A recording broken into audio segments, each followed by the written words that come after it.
Everyone thinks they know what the forbidden fruit was. An apple, red, shiny, hanging in a perfect garden. You've seen the paintings. You've seen the movies. You've probably seen the logo on the back of a laptop. But here is something that will stop you cold. The Bible never says it was an apple.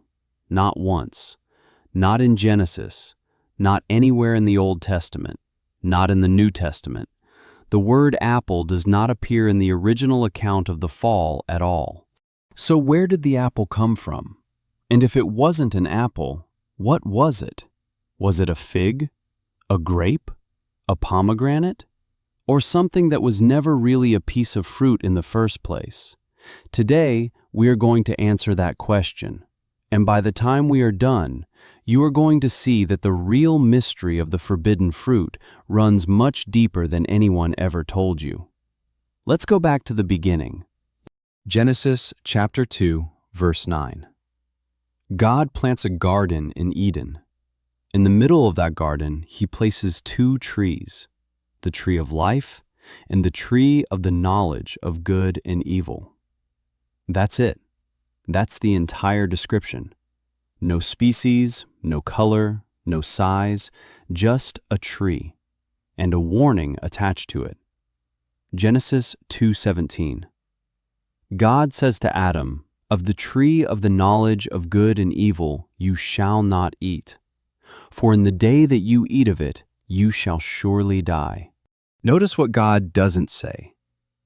He doesn't say, "This is a fig tree." He doesn't say, "This is a vine."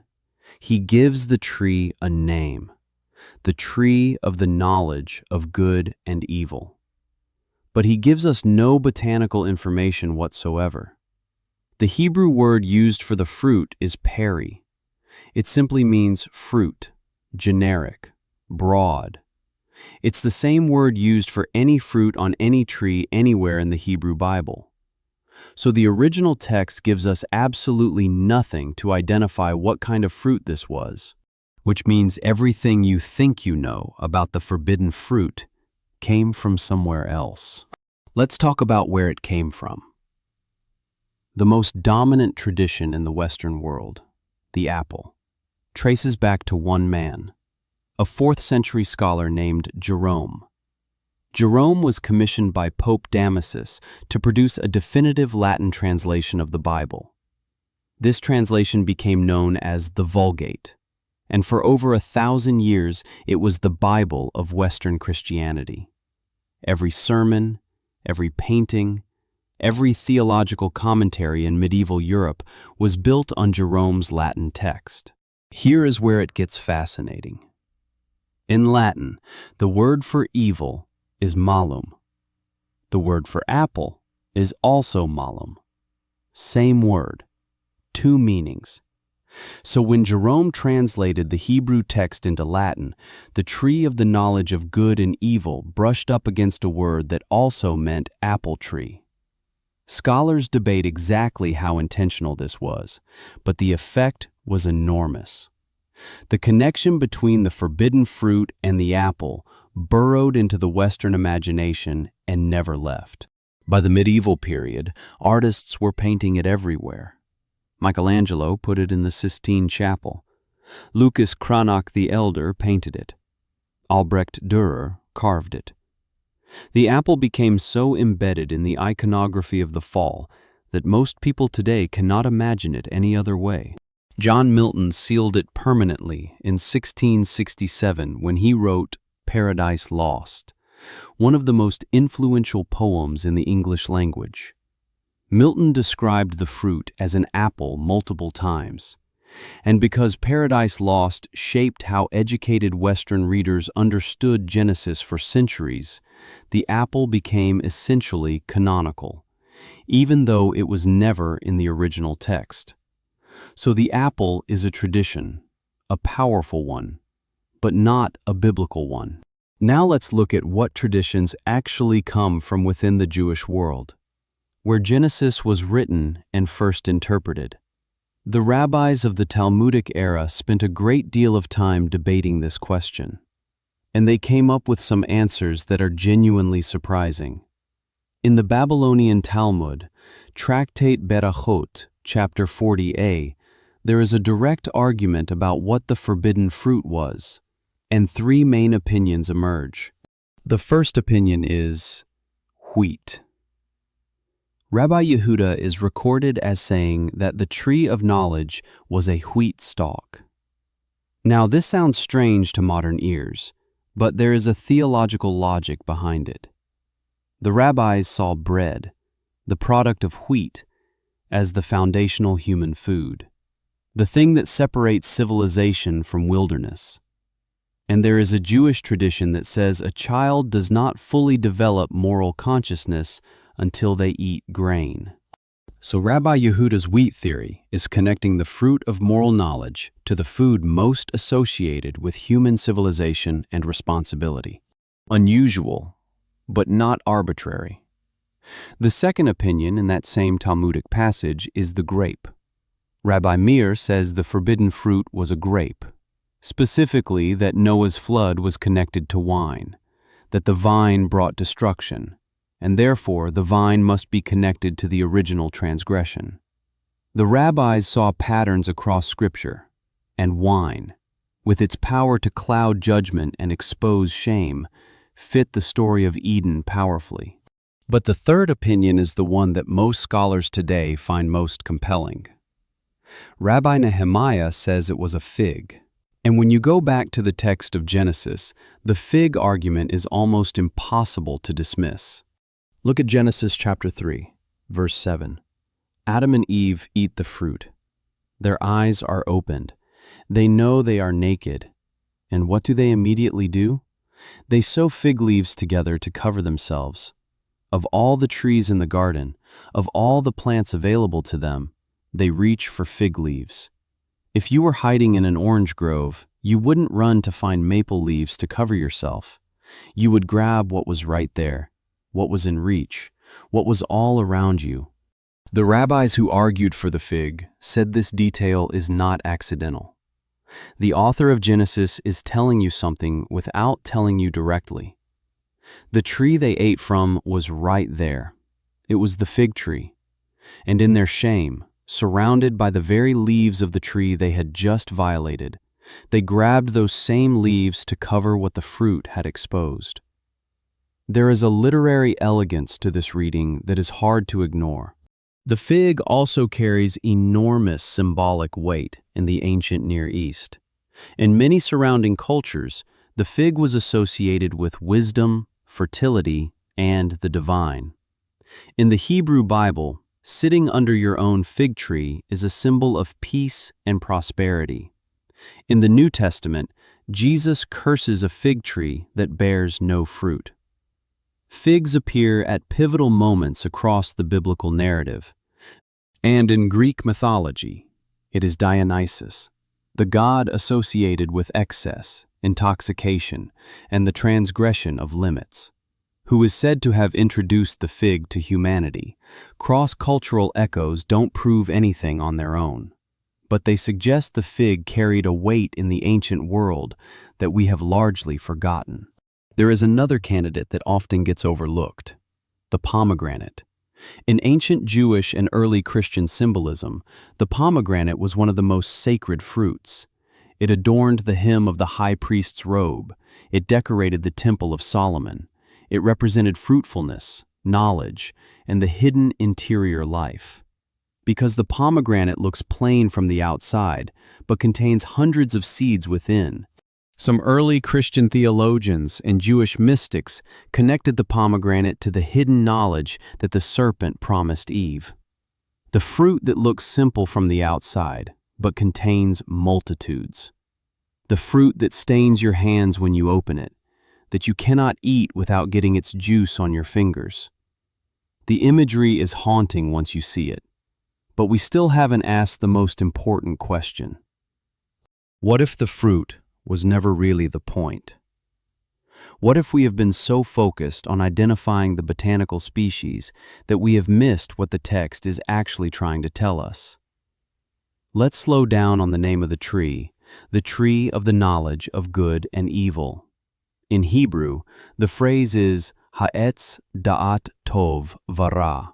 The key word is da'at, knowledge, but in Hebrew.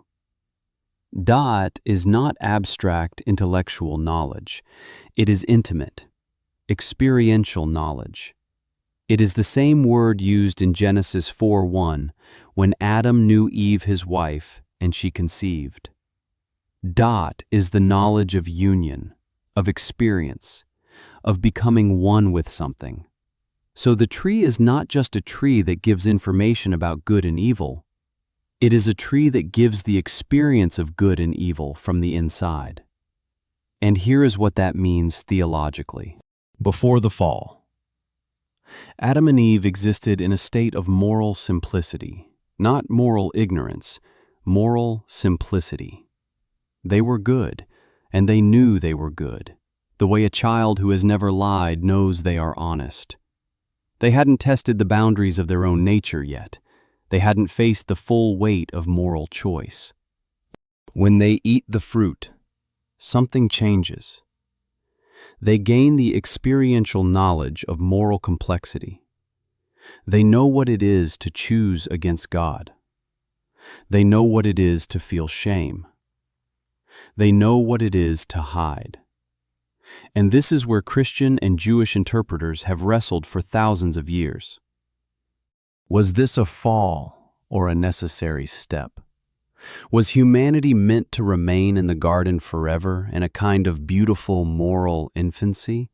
Or was the knowledge of good and evil something that had to happen for humanity to become fully human? To become creatures capable of genuine love, genuine choice, genuine responsibility. The Gnostic tradition, a set of early Christian movements that the mainstream church eventually rejected, had a radically different reading. For the Gnostics, the serpent was the hero of the story. In their reading, the God of Eden was not the ultimate God. He was a lesser divine being called the Demiurge, who created the material world and wanted to keep humanity trapped in ignorance.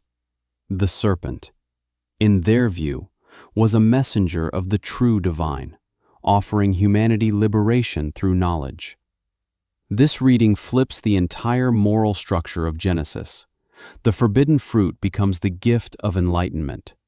The command not to eat becomes an act of control, and the fall becomes an awakening. This interpretation never made it into mainstream Christianity or Judaism, but it has echoed through Western culture in surprising places.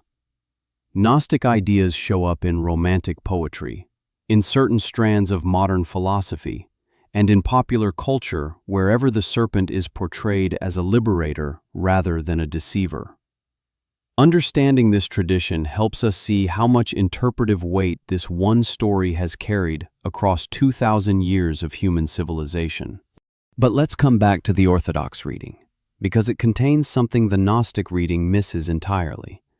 The prohibition on the fruit was not primarily about knowledge, it was about a relationship. Go back to Genesis chapter 2. God does not say this tree is dangerous because it will make you too smart. He says, do not eat it because in the day you eat it, you will die. The Hebrew here is actually emphatic. Mot tamut.